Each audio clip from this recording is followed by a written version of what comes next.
This video, let me show you how to fix this problem whereby you open the YouTube Studio app, okay, on the mobile, and it brings you, we couldn't sign you in, try updating the app. This is what you're going to do to solve this problem. One, you see the app icon, long press on it and then tap right here so that you can actually access the different options of the cache.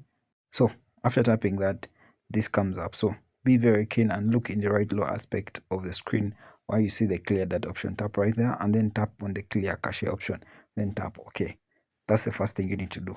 Okay, now the next part is you're actually going to go to the Google Play Store.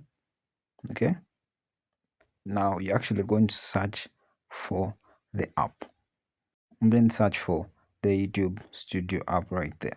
Okay, now when you search for the YouTube Studio app, by the way, if you like such videos which help solve tech problems, please consider subscribing. Now after searching, please make sure that if YouTube Studio app is not up to date, they actually bring you the update option. Please make sure you tap the update option. After updating, you're actually going to see the open option showing, so you're actually going to tap on open.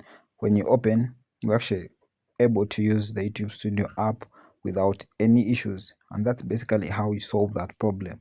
If you pick fun in this video, consider subscribing to our YouTube channel. Catch you in the next one.